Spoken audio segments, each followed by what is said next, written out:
আপনি কি জানেন পৃথিবী বদলাতে সবচেয়ে বড় শক্তি কি? এটি ধন নয়, পদবি নয়, মানুষকে ভালোবাসার শক্তি। আজ আমি আপনাদের দেখাবো কিভাবে ভালোবাসা, সহমর্মিতা ও সেবা আমাদের জীবনকে আলোকিত করতে পারে।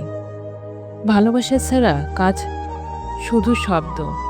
আপনি যদি সাহায্য করেন কিন্তু হৃদয় দিয়ে না করেন, তাহলে তা মানুষকে স্পর্শ করতে পারে না। ছোট একটি হাসি, এক স্পর্শ বা আন্তরিক কথা, এটাই সত্যিকারের সেবা। সবচেয়ে বড় দারিদ্র্য হলো ভালোবাসার অভাব। মানুষকে শুধু খাবার বা অর্থ দিয়ে সন্তুষ্ট করা যায় না, প্রয়োজন তার হৃদয় ছুঁয়ে দেওয়া। যে মানুষ ভালোবাসা পায় সে শক্তি পায়। সেবা মানে নিজের সুখের জন্য নয়, অন্যের জন্য কাজ করা। আপনি যদি কারো জন্য কিছু করেন, তাহলে সেটি শুধু উপকারী নয়, এটি আপনাকেও পরিপূর্ণ করে। ভালোবাসা ও সেবা একে অপরের জায়গায়। যে মানুষ অন্যকে সাহায্য করতে শিখেছে সে সত্যিই স্বাধীন। শারীরিক স্বাধীনতা পাওয়া সহজ, কিন্তু মানসিক স্বাধীনতা আসে অন্যকে সাহায্য করার মধ্য দিয়ে। একজন সেবামূলক ব্যক্তি জীবনের সব বাধা অতিক্রম করতে পারে। ভালোবাসার সবচেয়ে বড় শক্তি প্রতিটি দয়া, প্রতিটি সেবা, প্রতিটি হাসি, এগুলো মানুষের জীবনে আলো এনে দেয়। যে ভালোবাসা দেয় সে নিজেও আলোকিত হয়। ছোট কাজকে ছোট ভেবো না।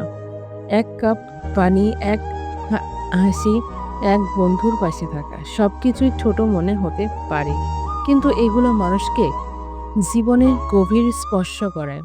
ক্ষমা হৃদয়ের মুক্ত করে। রাগ ও ঘৃণা কেবল তোমার জীবনে নিজের মনকে ভারী করে। ক্ষমা মানে ভুলকে মেনে নেওয়া নয়, নিজেকে মুক্ত করা। মানুষের জন্য ভালো কিছু করো, পৃথিবী নিজেই বদলাবে। আপনি যদি মনে করেন আপনি একা, কি করব? মনে রাখুন, এক ফোঁটা জলও সমুদ্র করে। একটি ভালো কাজ বড় পরিবর্তনের সূচনা করতে পারে। শান্তি শুধু শান্তি শুরু হয় আমাদের ভেতর থেকে। আপনি যদি নিজে শান্ত না থাকেন, তাহলে চারপাশেও শান্তি ছড়াতে পারবেন না। ভালোবাসা, ক্ষমা, সহমর্মিতা, এগুলোই ভেতরের শান্তি দেয়। ভালোবাসা ছড়াও, কারণ ভালোবাসাই একমাত্র শক্তি যা মৃত্যুর পরও বেঁচে থাকে।